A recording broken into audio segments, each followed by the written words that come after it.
The episode opens with, the great hero and the demon lord had a great battle. The demon lord tried to mock the hero, claiming that if he fails, the world will end. The hero grabbed a small rock and thought it was all he had remained. The demon lord unleashed all his power and thrown a huge boulder toward the hero, but the hero countered it by using his small pebble to destroy it. The hero was tired of small games and wanted to finish it all.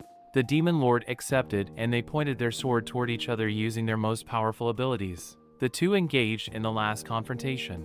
After several clashes, both were exhausted to the point that the hero's hair turned white. Moved by their desires, the two slowly walked forward and stabbed each other. They collapsed, yet the hero was relieved that everything was over. Fast forwarding to the future, we see a young boy happy to join school. He notices the students greeting each other and asks if that's what friends do. He feels relieved because that's what normal people are supposed to do. But young boy is none other than Blade, the hero who defeated the Demon King. He jumps in happiness, mentioning that he will make friends and live as a normal person from now on. Blade happily walked in the hallway telling himself that it was time to make some friends. He greets every random person he walks by and notices some students talking about how he seems a transferred student. He notices it and introduces himself and finds out they're called Cassim, Clay, Jessica, and Claire. He reveals that he's there to make friends in the four except. Blade is happy that he now has 4 friends, but now he aims to have 100 friends. Claire tells him that he needs to befriend all students. Suddenly, the girl interrupts their conversation to ask why Blade is creating a commotion. She says that they are all students at the Rosewood Academy, an academy that creates heroes, so they should follow rules and order. The group reveals that she's Arnest Flaming, the strongest student in school, and is called the Empress. Yet Blade simply introduces himself with a big smile, but Arnest and care. She asks who the hell he is. Claire tries to explain that Blade just transferred in, but Arnest still doesn't care, claiming that this school only admits people who want to be heroes, and they shouldn't accept late admissions. Blade drops the ball when he mentions he doesn't care about becoming a hero. He's only here to make friends. Arnest goes on a tantrum because he doesn't have any resolve to protect people. Blade doesn't care and asks her to take him to the principal's office. She shows him the way and knocks the door. The principal tells them to get in, and when Arnest sees the principal's face, she bows down in respect. Blade doesn't care about it and talks to the principal in a casual tone. Arnest grabs his leg and calls him an idiot. She asks if he knows who the principal is, and Blade is like, sure I do. She then starts begging the principal to forgive the new student because he doesn't know that the principal is the king. The king laughs it off, mentioning that he heard about Arnest from the previous headmaster, and reveals that he's now the new school principal. Arnest starts complimenting the king like any loyal subordinate would do, but she almost never ends licking his boots quietly. The king tells her that's enough and that she should leave because he needs to speak to Blade in private. She gets out and gets mad because Blade treats the king just like a casual friend. Blade then blames the king because he just got on her bad side because of the whole situation. He asks the king what he is doing here, and the king reveals that Blade lost his powers after the fight with the Demon Lord, and he wants him to regain his hero powers. Blade gets annoyed because he wants to be an ordinary person, but the king ignores him, calling this school just a rehabilitation center for Blade.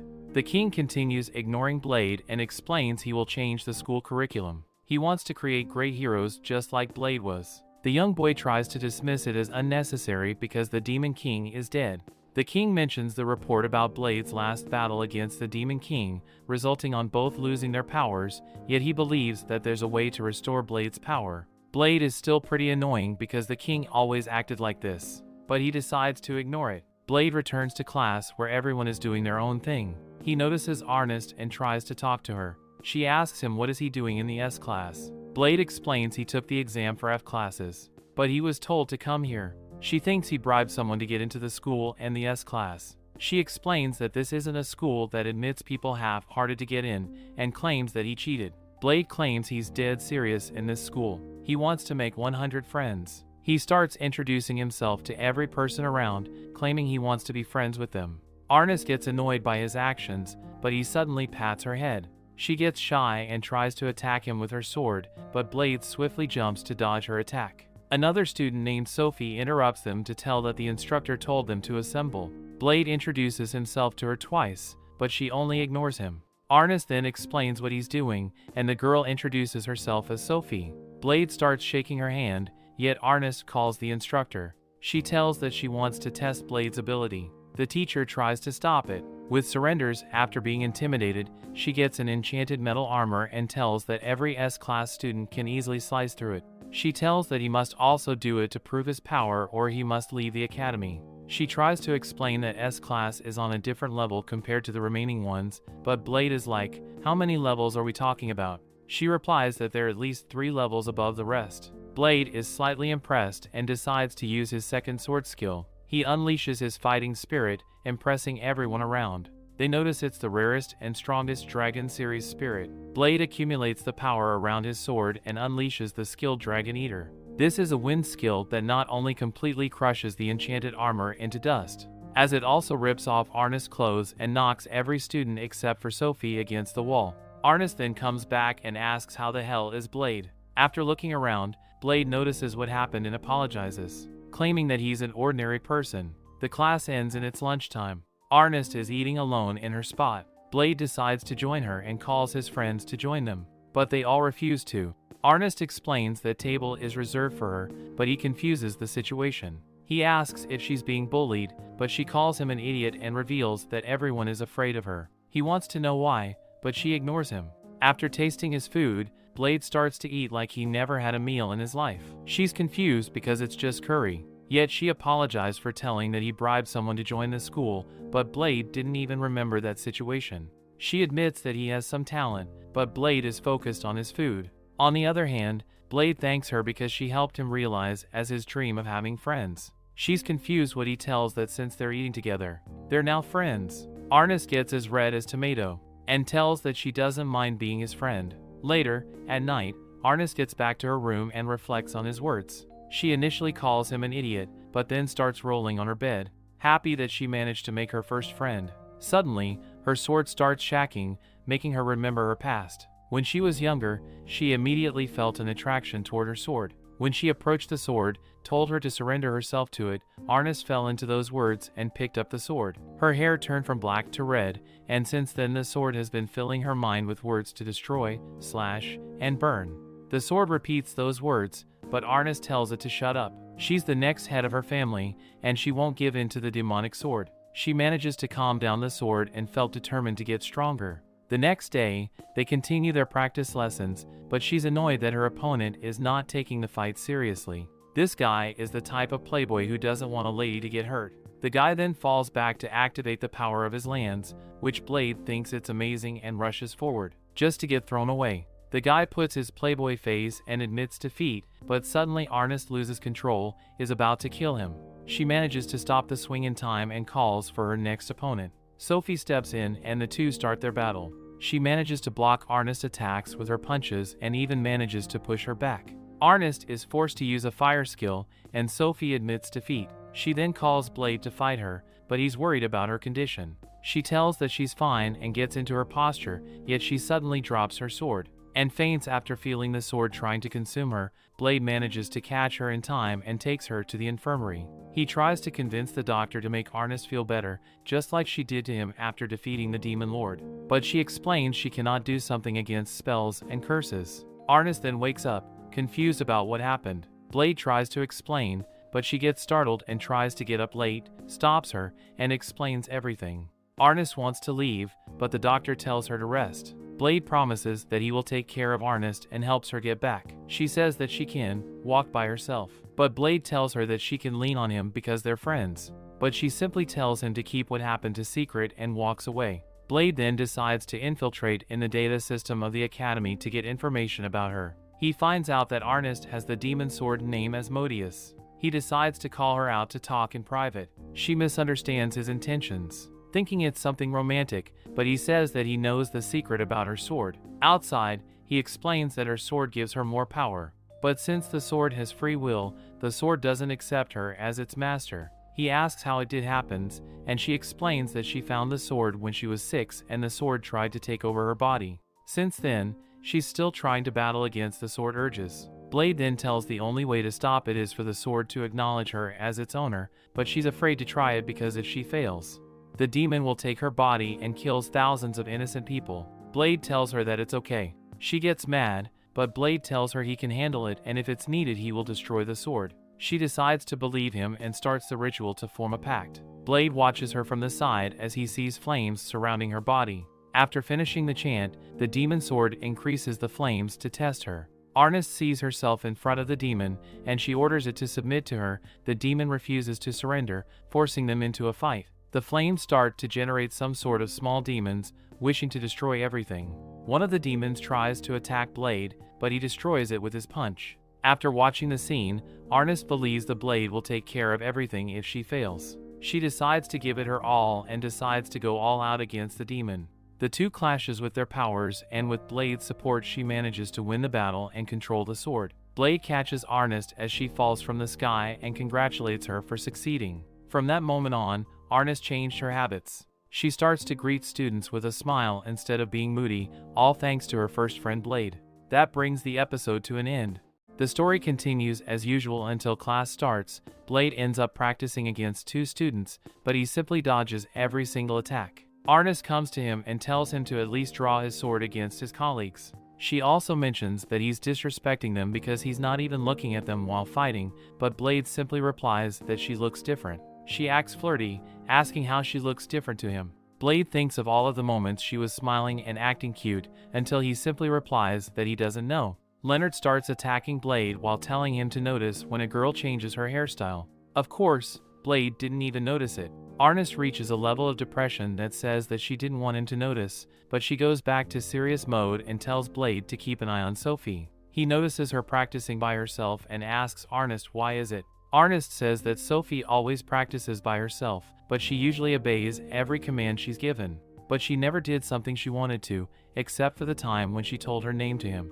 Arnest tells him to deal with Sophie while ordering Leonard to work harder. Blade goes to Sophie, introduces himself, and says that Arnest asked him to watch over her training. Sophie asks if that's a command. Blade ends up confused because that wasn't an order, but she asked him to do it. Still, he simply smiles and tells that he wants to help her. Sophie looks at her fists and says that's all she can use. Blade curiously asks why she doesn't use weapons. She simply replies that she was only taught to use her body to fight. Blade promises to teach her other ways to fight. She asks if it's a command. Blade simply replies he's trying to help a friend, and if she doesn't want to, she doesn't need to learn. She's curious about it and decides to give it a try. Blade prepares to practice with her, but the bell rings, signaling their practical training is over. Blade is flustered because they were about to start. Arnest replies that's because he was flirting. Sophie then looks at Blade and gives him a smile. In the next practical training class, Blade teaches Sophie how to use a sword, but she cannot still cut through the armor. Blade tells her to channel her fighting spirit into the sword, just like she does with her fists. He tells her that a sword is just an extension of her body while demonstrating. She easily understands and manages to cut through the armor. Blade tells that if she keeps going, she will be able to use the sword. He decides to call it for a day, but Sophie asks if she will beat Arnest. Blade replies that getting to Arnest's level won't be easy. Suddenly, Sophie throws the sword back at Blade. He grabs it, but Sophie grabs him and throws him to the floor in the next second. She sits on top of him to restrain him and says this way is stronger. Blade agrees and says that he can't move. She replies, while getting her face closer, that she wouldn't be in a good mount position if the enemy could move freely. Blade agrees, and she tells him that she wants to learn something else from him tomorrow. Blade promises he will do it, but first he must visit the school principal. If you don't remember the king asks how school life is going, to which Blade replies that he made some friends. The king feels relieved because Blade became the hero when he was still 3 years old. Don't ask me how. At this point the king even considers Blade his best friend, but Blade wants to be friends with people around his age. The king is curious and asks who Blade's friends are. Blade mentions he's been lately closer to Sophie. The king isn't surprised. He already expected that Blade would be interested in her. The two comment on how strong she is, but the king states that she's still incomplete. Blade is confused, but the king explains their goal for her completed form was to surpass Blade. Blade gets mad and asks what this is about. The king mocks him for befriending her without knowing she was part of the artificial great hero project. Blade is once again confused. The king explains that if Blade the great hero can exist, then there's also the possibility to create an artificial great hero just like him. He basically explains there's a certain group who used ancient forbidden knowledge to create an artificial hero. They took a test subject with the best aptitude and trying to artificially manifest the great hero's powers. To make it worse, they created several clones of her for that experiment, and they used them to make new experiments and adjustments. Blade is confused about the clones because he thought they were thinking about Sophie. The king reveals Sophie's real name is Sophia Femto. Femto signifies 12, which means she's the 12th clone of Sophia. Blade's eyes are shaking as he cannot believe the truth. The king continues by saying that the original Sophia show was treated as an object to be experimented on. Blade angrily gets up, but the king explains that he wasn't involved. Plus, he took that organization down. Blade calms down, but the king explains the moment he met Sophie, he took her in and told her that she was free, but she also asked if that was a command, something that hasn't changed since then. Blade rushes back and blames himself because Sophie was robbed of a normal life because they wanted to create a great hero. But now he's decided to make sure she gets her normal life back. The problem is that he doesn't know what's a normal life too. He goes to the infirmary to talk with his medic friend, who's more interested in seeing his body. He asks her what normal means and what's normal for a kid of his age. She's happy that he's curious and she's willing to teach him everything related to the vigor of youth. I'm glad misunderstood her words, because I wouldn't. He goes to Leonard and asks what youth does mean and what it involves. Leonard is also dumb and replies that it means love. Blade dashes away and asks his colleagues what is love and what they do when they're in love. One of them replies that love is about going on dates together. As you guess, it's time for the next victim. He goes to Arnest's room and asks about dates. She misunderstands the whole situation, but due to Blade's insistence, she replies that it's couples spending time alone.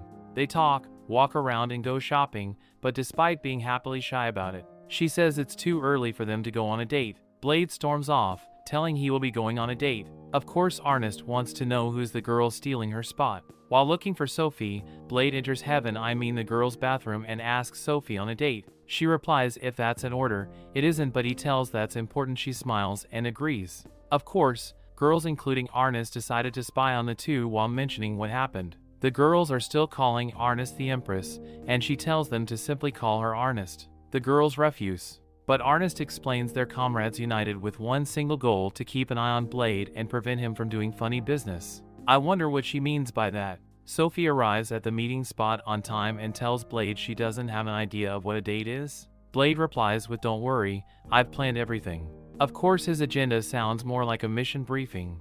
The girls think this is too detailed and that it really sounds like a date. He holds onto his arm and they start walking. Arnest and the girls don't like that interaction and end up losing them. Turns out Blade planned to walk around the city, eat some ice cream, visit some spots, run around and even feed the fish. They then go to an arcade to play the punching game. Arnest and the girls are pretty jealous and want to stop them.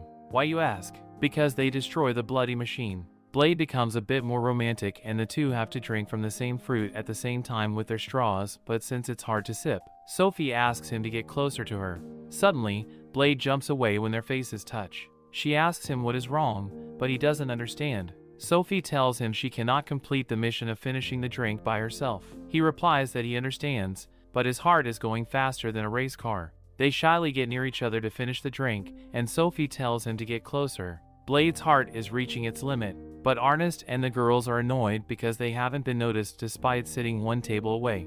Arnest's mind is also racing, annoyed by seeing them close. After moving forward with their date, Blade finally starts to feel like someone is following them. They still ignore it and try to move forward with their activities, but Blade notices they're a bit late. Sophie says that it's okay and they will take a shortcut. And by that I mean climbing a building and then jumping among the city buildings, and in the dates, sitting by a fountain where Sophie reveals she had fun today. She then asks why he decided to call her on a date. He wants to tell the truth, but he can't, so he replies that it's because she's his friend. Sophie asks if they're really friends because friends don't keep secrets from each other. Blade thinks he was caught, but she then says that she hasn't told him something. She decides to reveal to him that she isn't a normal human. She explains the whole incomplete test subject story and shows the power she got from it. She says the real hero can change the laws of physics, but she cannot control the power. She falls down and says that she wanted to increase her body weight by 1,000 times. But since she cannot control her power, she actually increased it by 10,000. She also reveals that she can stop time, but she can only use the hero powers for 10 seconds after hearing her whole story. Blade tells her that he won't also keep any secrets from her. She wants to listen to it, and Blade reveals that they used to call him the great hero. Sophie doesn't reply and Blade explains he lost his powers. Since she's silent, he asks if she knew already. She replied that she didn't, but she felt something familiar coming from him. He apologizes to her because he is the reason she became a test subject for this cursed power and lost her normal life. Sophie doesn't understand the curse part. Blade explains that the hero's power is a curse. He never wanted to be the great hero, but he had no choice but to fight because they told him that he could use the power to save people. He started to fight monsters when he was only 3 years old. That was the time his powers had awakened. He became strong and almost died several times, but there were still people he couldn't save. People would be angry at him when he couldn't save their loved ones. Blade starts to cry and Sophie runs toward him to comfort him. She says that even if didn't he want to be it, he was still the great hero. She reveals that after being rescued by the king, she went out on a journey to find out who she was. She mentions all the cities he saved and all the people he also saved. He holds her tight while she tells him to be proud. He says that's impossible, but Sophie replies that she is proud that she took part in the artificial great hero experiment because she wants to become someone like him. After hearing those words, Blade decides that he won't be haunted by his past anymore. The two hold hands and promise that they will keep his real identity a secret. That brings the episode to an end.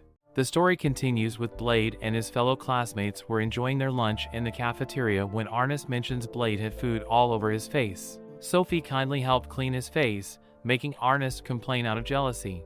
Her new friends arrive and ask if they can join them. They end up joining them and one of the girls asks for Blade's opinion on their outfits. Blade is confused, but Arnest interrupts and congratulates the group for being promoted in S class to their class. Blade is still confused, and the students mention only S-rank students can dress freely. The girl asks what Blade thinks again, but he thinks she's cold with that outfit. Of course, Leonard is here to pick up girls and tries his best. Arnest tells him to stay down and asks if Blade knew about the news. The king is bringing a magical beast to the school to improve the training. Blade doesn't care about it, which surprises Arnest. He mentions that he couldn't expect less from the old fart king. Suddenly, the ground starts shaking, making the students in panic. Sophie tells Blade they should take everyone to the shelter, but he rushes with his plate still in his hand. They find a dragon. When Blade asks if that's a magical beast, Blade slowly walks forward and the dragon moves into him after seeing him. Arnest prepared to fight, but Sophie stopped her.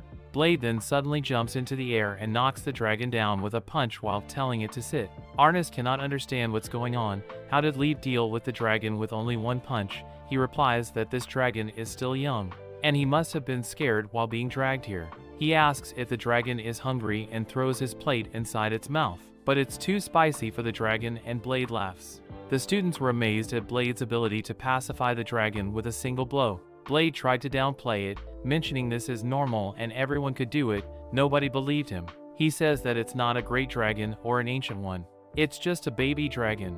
Everyone stepped back, scared of him. When the dragon suddenly starts to shine, Arnest tells Blade to look behind, where he sees a little girl. She jumps on him, calling him father, but Blade doesn't understand. She claims she's been looking for him and now wants to play. Blade replies that he's not her father, but he will help her find her parents later. He then asks Arnest the dragon went. She tries to explain the dragon became that little girl, but he says that's impossible. Despite Blade's attempts to convince her otherwise, the girl persisted in her belief that he was her father. Arnest explained the dragon had shape-shifted into the girl and Sophie confirmed this, finally convincing Blade.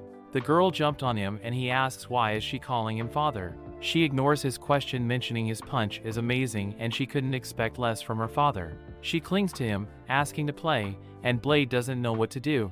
They then decided to let Blade care for her to prevent her from going on a rampage. While bathing the little girl, whom he named Ku, asked why he gave her that name. Blade explained that he chose after a strong knight who always kept promises. This pleased Ku, because dragons also keep a promise, even if it costs their life. Arnest interrupted the bath and got shy. After seeing his chest, he asks if she did learn anything about the girl. She mentions that magical beasts like dragons are creatures who seek strength. Once they're defeated, their flesh decays, but they leave a fragment of their soul with their knowledge. That fragment then can be incarnated as another entity and copies the shape of the being that defeated them. In short, Blade concludes a dragon can take a human form if defeated by a human. Arnest explains it's rare because most humans cannot defeat a dragon. Blade realizes she's talking about his strength, and he wondered if Ku had been defeated by a human in her past life. Arnest realizes that Blade decided to name the dragon. The girl revealed herself, mentioning she likes her name. Arnest sees Blade was taking a shower with Ku and kicks his face while calling him a pervert. The following day, Arnest was still annoyed, especially because Ku was sitting on Blade's lap. Ku asked him to feed her and Blade did it. Ku mentions she's capable of feeding herself, but being fed by Blade makes it taste better. Claire thinks Ku is cute and tries to feed her, but Ku becomes aggressive, mentioning she won't be friends with weak humans. Blade tells Ku that she's scared Claire, but Ku replies that he should only pay attention to her, his daughter. She mentions that he must give her a good morning kiss, and she must sit on his lap for him to feed her during mealtime, to which he agrees. Every girl is shocked and asks if Blade kisses her in the morning. He mentions he never did it. Ku then mentions Blade spends his time staring at mature female bodies, which she thinks it's unacceptable. The girls take this seriously and confront him, and the boys backstop him. They claim he is guilty and punish him by leaving him alone during training.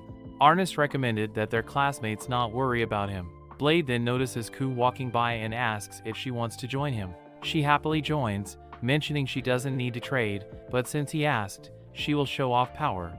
The group that just joined their class was told to partner with Blade. Jessica said she wanted to become a spy and asked who could teach her. Blade recommended Sophie, but Ku felt like he was ignoring him and left. He tries to call her up, but she already disappeared. Ku was walking around school and noticed a group of students training. They asked if she wanted to join them and become friends, but Ku replied they were too weak to fight her. She ran away and bumped into Blade. He noticed she was feeling down and asked what was wrong. She dismissed it and told him she was starving. He told her they were going to get some curry. She hugged him and said he knew her too well.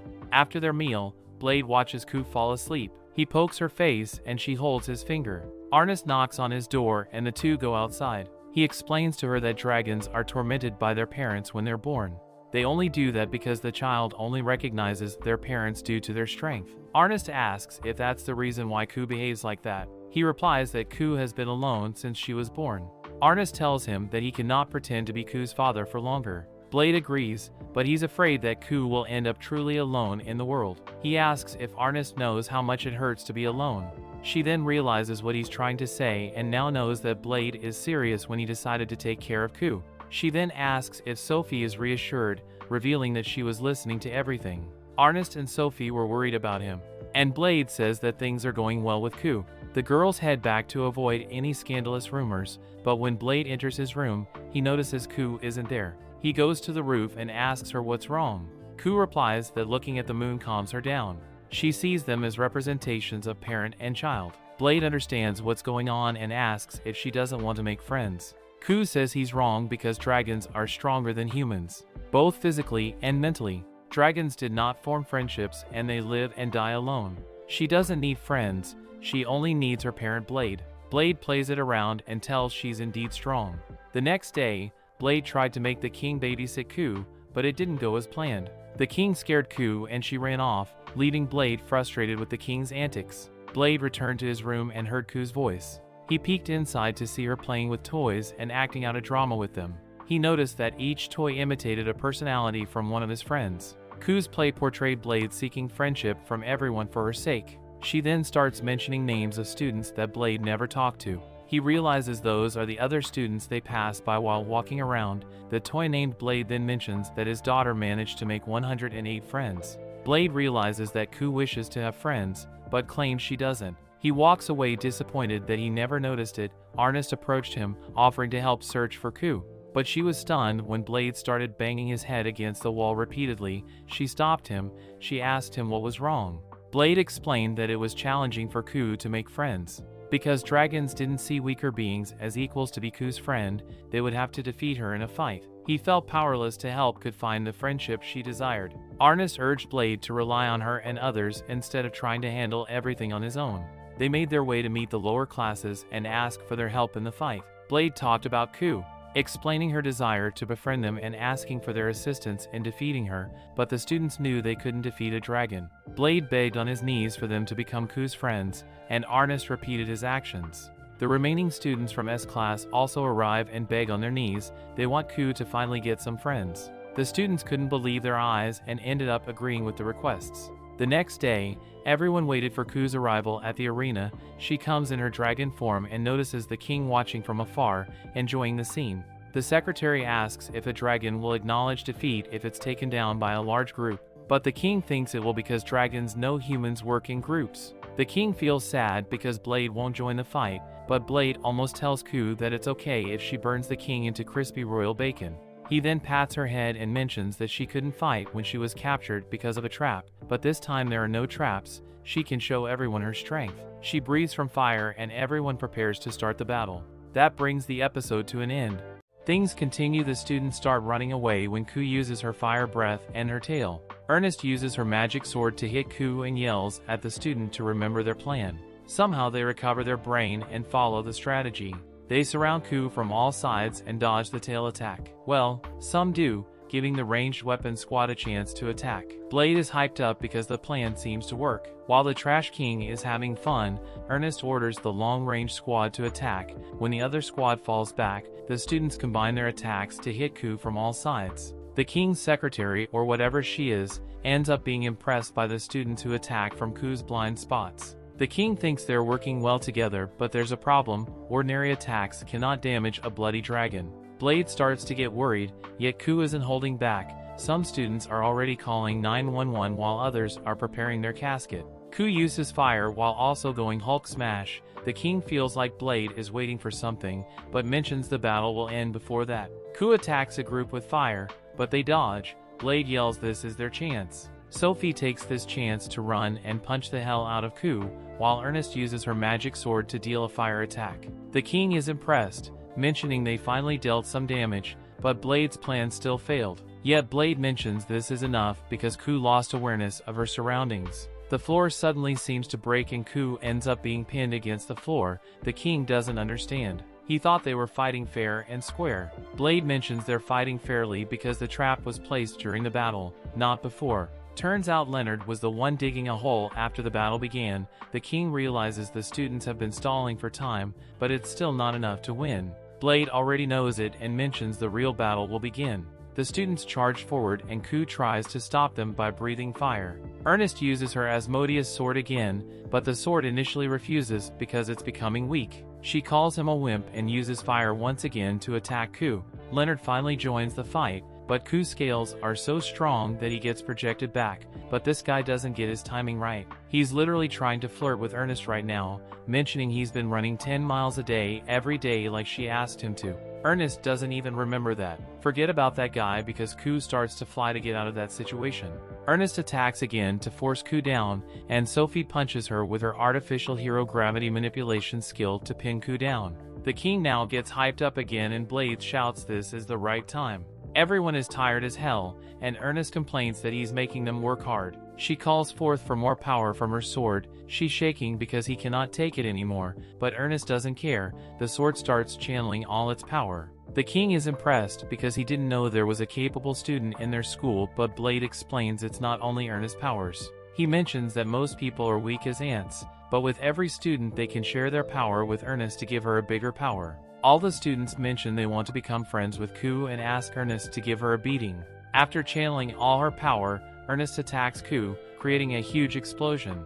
Meanwhile, Blade tells Ku to take a good look because that's the powers that humans have. Ku returns to her human form and looks like she's not only exhausted but also traumatized for life. She's tearing down because she lost, but Blade comes to pat her head and comfort her. She apologized for disappointing him with her defeat. She thinks he will abandon her for being weak, just like dragons do, but Blade mentions he won't abandon her and corrects her. She isn't weak, she only lost because humans were stronger. Following his instructions, she ends up accepting defeat, and Blade asks if she can be friends with everyone. She reveals her attitude, replying that if they insist that much, she will become their friend. Yet Blade chops her on the head, and she shyly asks everyone to become her friend. Everyone smiles and accepts it. In the aftermath, the secretary asks the king what is he scheming. He simply replies that he wants his students to grow up, but with this demonstration, he now wants to take a range, a new training method. Basically, he got his hands on a virtual reality type of magic made by what you all love, science, and he's now trying to build it into the school since that last fight. Everyone became close friends with Ku. She now sits on others' laps and Claire tries to feed her.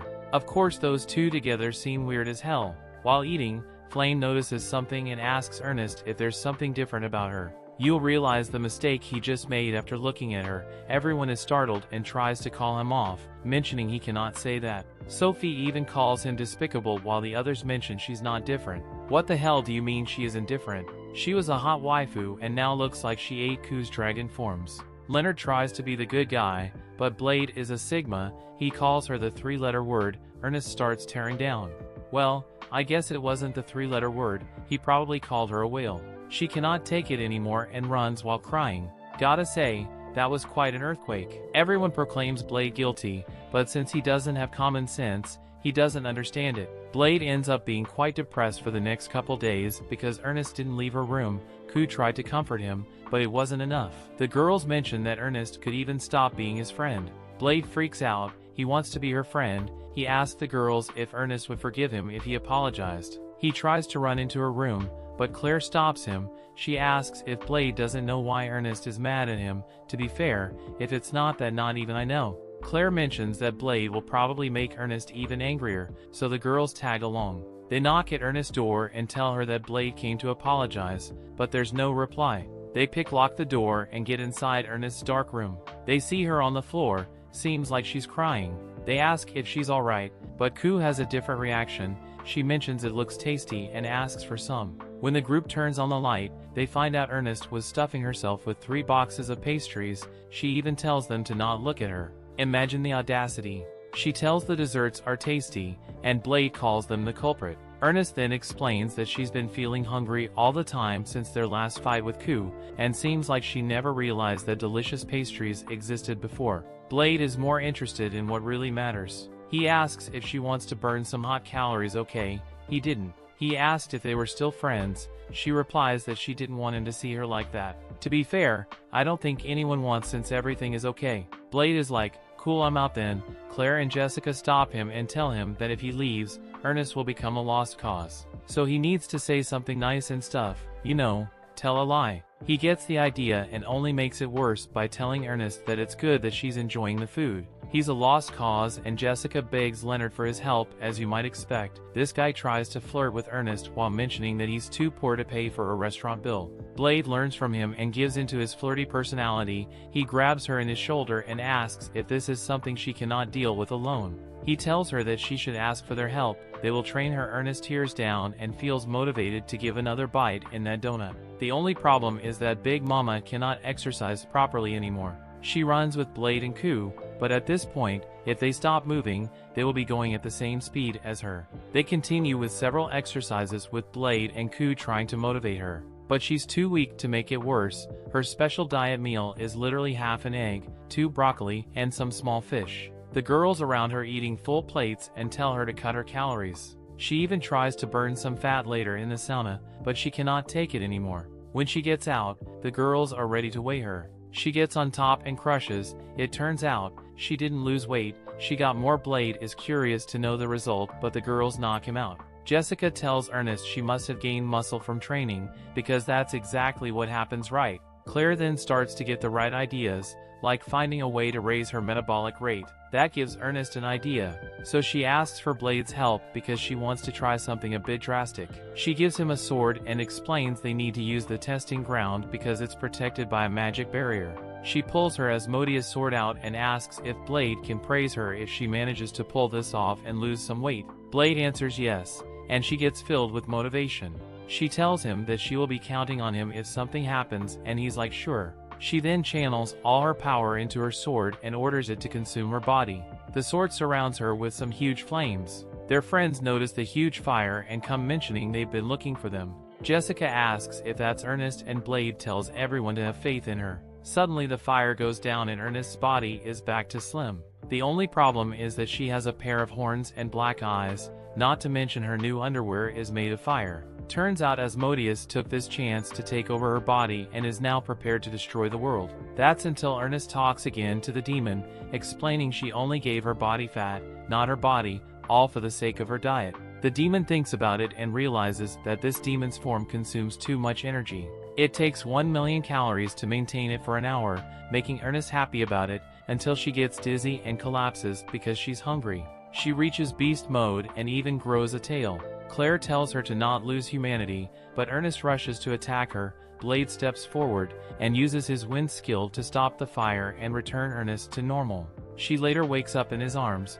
and he tells her that she did great. They return to their normal lives until they go to Arnest's room because she's missing for the whole day, just to find out she once again is eating like a pig. That brings the episode to an end.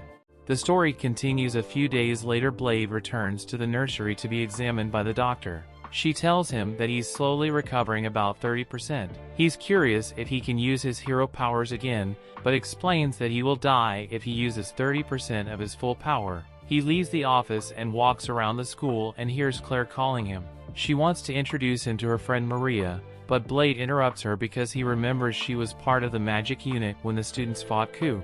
But as you guessed, Blade, a very considerate person, mentioning Maria tripped all the time during training and threw her magic spells in the wrong direction.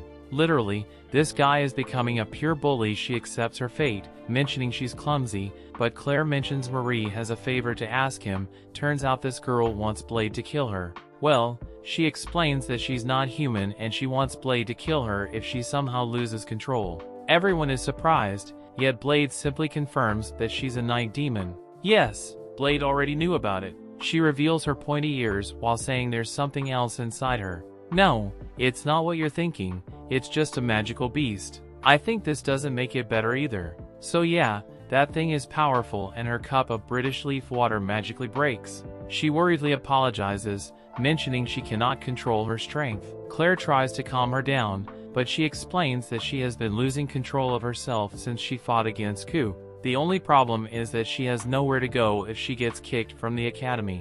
Claire explains they came from the same school and that Marie's parents are gone. That's why Marie wants to deal with those powers, to find a place where she belongs. Blade accepts for one reason: he wants to deal with her inside thing.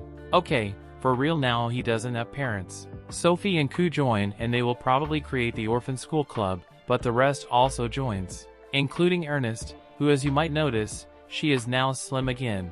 Now all those kids in Africa can eat again. Their plan is to go to the training ground, set up a barrier and stuff. Blade wants Marie to release her power so she can learn how to control it. She refuses to, but he explains if Arnest could do it, then she can also do it. After some encouragement from Arnest, she ends up putting her faith on Blade. She first drops one bracelet, which ends up reducing her power by half. It really smashes the ground until they notice there are 3 more and a necklace that reduces her power by 10. This girl is literally the Demon Lord. Arnest realizes they're in deep stuff and tries to stop her. Too late, Marie's power is unleashed and she freaks out because someone is coming out. Blade tells her to believe them, and she smiles before transforming into what it seems is succubus, but turns out it's the real Demon Lord. The Demon Lord laughs, ordering them to kneel and all the stuff. Yes, mommy, I mean, she's celebrating her rebirth because she will control the world and stuff. Sophie asks if that's really the Demon Lord.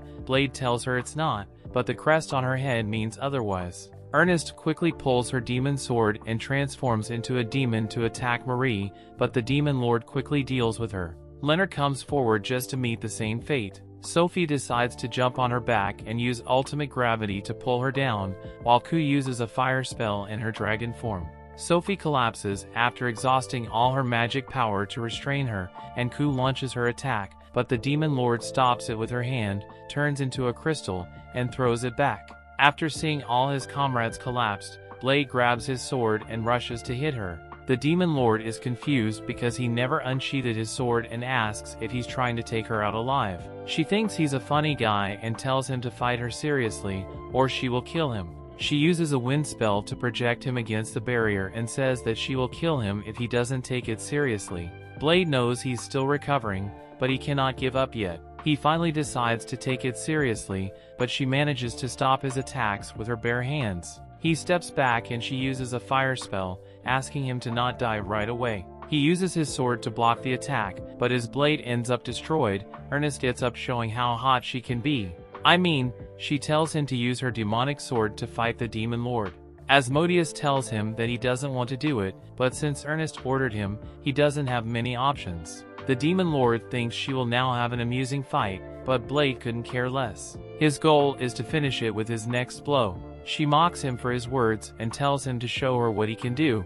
Blade channels his power, but Asmodeus tells him to stop because he cannot handle Blade's immense power, of course. Blade ignores it and uses his full power against the Demon Lord. She manages to block it with a barrier, thinking it was too simple until she notices her spell breaking apart. She cannot believe her eyes, and Blade manages to defeat her with his full power. He's happy that nobody ended up dying, but he soon collapses. He later wakes up in the nurse's office, where the doctor quickly hugs him while calling him an idiot. Despite being injured, he's enjoying life. She asks him why she's always making her worry about him and explains that he died for some seconds. If she didn't arrive in time, he would never wake up again. She calls him a liar because he promised that he would never make her cry again, but he failed. He apologizes and asks about the others. The doctor reveals they're all safe and Claire is treating them. He then asks about Marie, who is also alive. A day later, everything returns to normal. Well, not everything. Turns out Maria is still in her Demon Lord form. She greets Blade as the hero, but he tries to shut her up. She now has something to use against him in the future, and Blade tells Maria she should stop. She then explains that Maria is a different personality, and Blade asks the Demon Lord for her name, but she was never given one.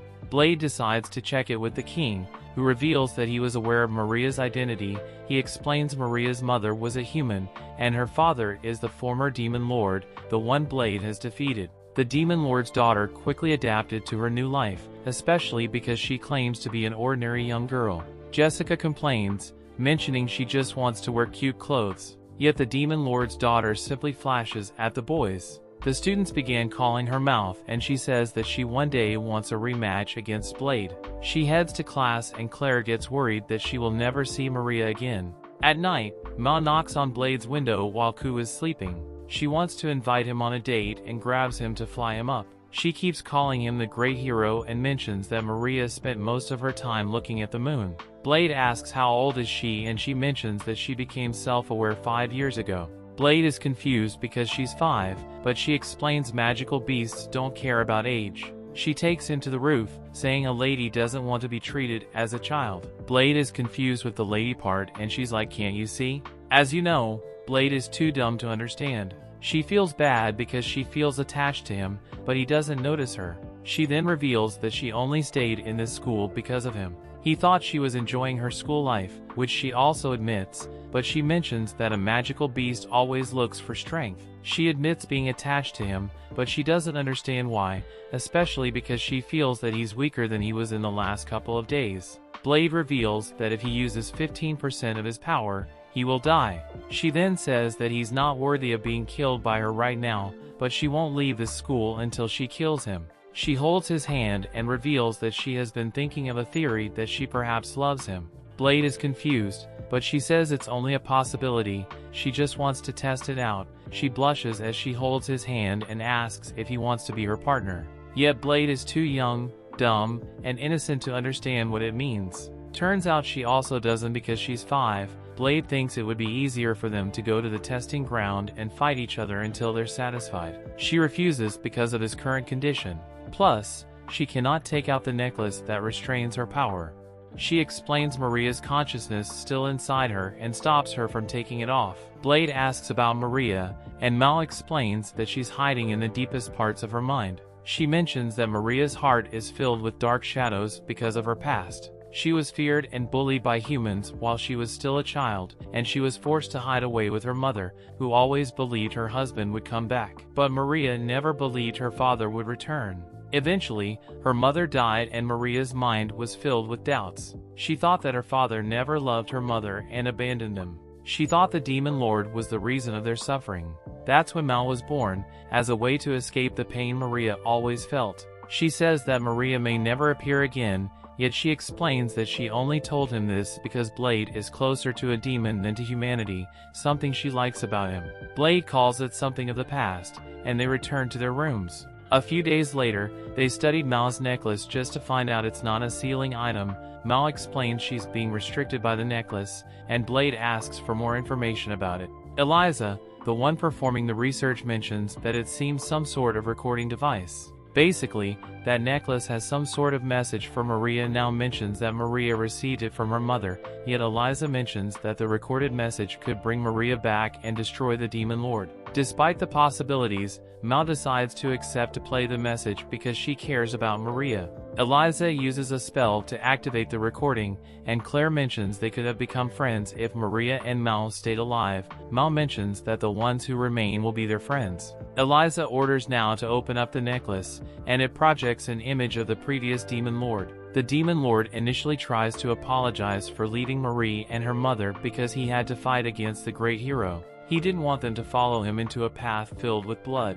He left Maria's mother when he noticed that she was pregnant. He had already decided the name for the child and ordered Marie's mother to tell the kid that he was dead. Mal finds Marie deep in her find and asks how long she will be hiding. Marie takes Mal's hand and they listen to their father's message, revealing that he will love both Marie and her mother forever. Mal starts to cry, revealing she cannot control her body because Marie is also crying in her mind. She mentions that she and Marie are fighting to see who gets to survive and that Marie is about to destroy her. Mal tells the group to call Marie's name and the group follows the instructions. Mal loses consciousness and gets on her knees and Marie regains control of the body. She ends up asking Blade to duel her and she turns into Mal. Turns out they managed to find a way to coexist because Marie wished to, but their fight turns out to be strange. Seems like Blade is more interested in flirting with Mal instead of fighting, despite her being 5. That brings the episode to an end. Story continues at the school seemed to be all dark and empty. Blade walks through the corridor with his sword drenched in blood as he remembers all the people he defeated. On his way there he meets Sophie, revealing she always wanted to go in an all-out fight against him.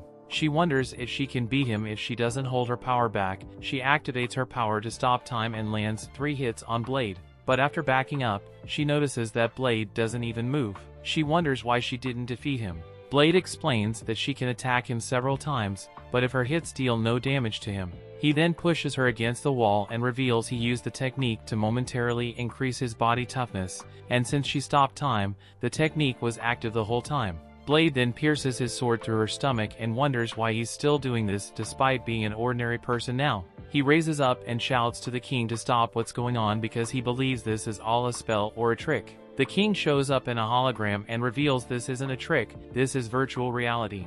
I got you there, didn't I? The king is all happy because of this new technology and tells Blade to use his real power because nobody will be hurt. The Demon Lord and Ku are having the time of their life fighting each other. The king also mentions this is the best way of practical training ever created. So his goal is to improve the students' skills by using this technology because they can fight until their virtual reality death. Blade calls this a sick joke and asks if there isn't a way to make it easier to distinguish between what's virtual and what's real. He thinks this is too realistic, and thinks there are some people who will return to the real world thinking they're still inside virtual reality, and those people can slaughter their own friends thinking it's fake. The king realizes that would be a problem and pushes a lever. The lever changes the background to something like Alice in Wonderland. The king then tells them to continue their fights to the death in this new setting. This is a literal battle royale where the last person standing gets the right to use the virtual reality however they want. Yes, you can finally score a date without many options. Blade decides to end this as fast as possible.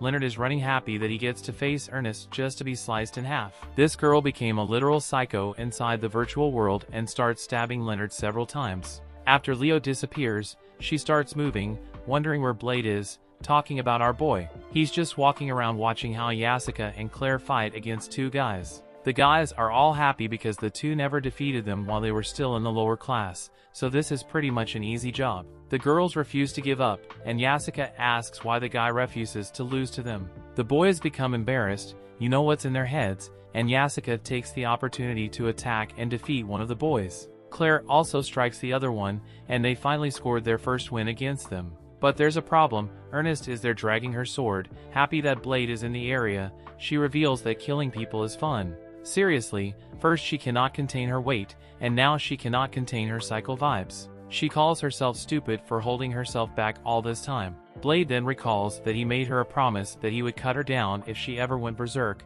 Just the swing of his sword destroys everything around him. Arnest rushes against him, but Blade randomly swings his sword to create a wind current that stops her. Seconds later, Blade wakes up in the real world with all students staring at him. The king laughs, mentioning that Blade was the last man standing, as expected. Yasuka and Claire don't even know what the hell he just did at the end, but they at least didn't feel any pain. Arnest is crying like a little girl because she can't believe that she went full psycho mode inside. Blade even mocks her, mentioning how she was laughing like a villain. She yells at him to shut up because he's overpowered, despite his claims of being ordinary. The king continues to laugh, thinking that his brilliant idea is giving them the joy of youth, but Arnest complains about the trouble they have faced because of this. The king continues to laugh, as expected, unreliable as hell. Blade approaches the king and starts messing around with the virtual reality system.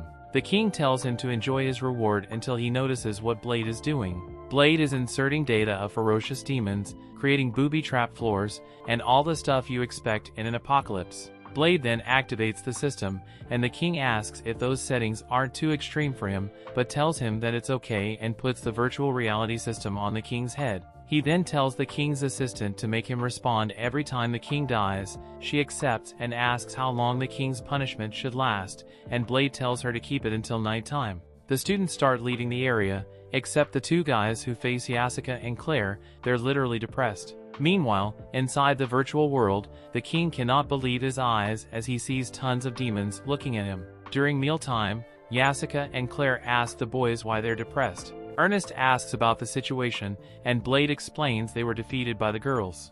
Arnest asks him why the girls won. Blade explains that Claire got better and Jessica went all out. The boys lost because they thought they were stronger and neglected their training. Some days later, Blade checks a pamphlet revealing the king decided to build a hot spring. He and his friends decide to check the place and meet Dion. They're curious because they don't know what it is, but Dion replies they will know once they get inside. Turns out it's a mixed hot spring where they must wear their swimming clothes. Blade actually enjoys it despite Ku swimming around. Dion reveals 3 hero-level warriors were summoned to build this blade and notices Maria and asks if she isn't the demon lord today. She replies that she cannot let the demon lord out because she would remove the swimsuit, but Blade's 5-year-old mind doesn't get why that's a problem. He then notices that Arnest is missing and asks about it. Turns out she's all shy because it's a mixed bath. The only problem here is the king who decided to go commando. They put some sense of decency on him, but he forbids people from using towels while on the hot spring, targeting Arnest. Turns out the king is still a teenager inside who wants to see the girls.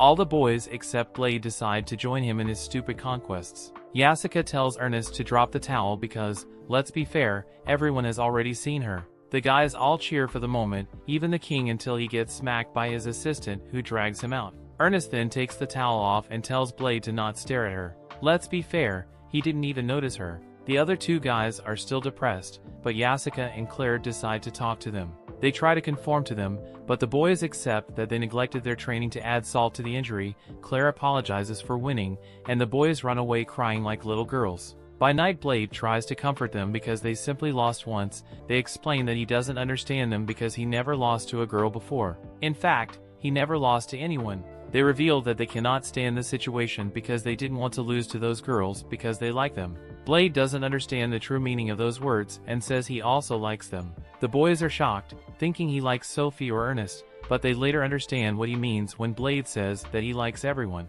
They try to explain what love is to Blade. One of them is into Claire, while the other is into Jessica. One of them explains he likes Claire because she looks innocent, but she can also be ruthless sometimes. The other one likes how Jessica looks free, and he still likes her despite literally saying that she belongs to the streets. Ku gets inside through the window because he knows she heard everything and she has the solution. They just need to become stronger so the girls look up to them. She explains that females are attracted to strong males, so they just need to train the guys think makes sense, but don't know how they can get stronger. That's when Ku reveals they just need Blade to train them. Meanwhile, the girls are enjoying the night, giving Arnest even more cakes to eat. This girl has no salvation, but their conversation switches to the other boys not talking to them. Jessica doesn't understand why they're behaving like this, and Claire suggests they lose to them next time, but Sophie and Arnest think that won't work. Guess who's back? Back again? It's Ku through the window. She tells the girls that males like strong women, and if the girls get stronger,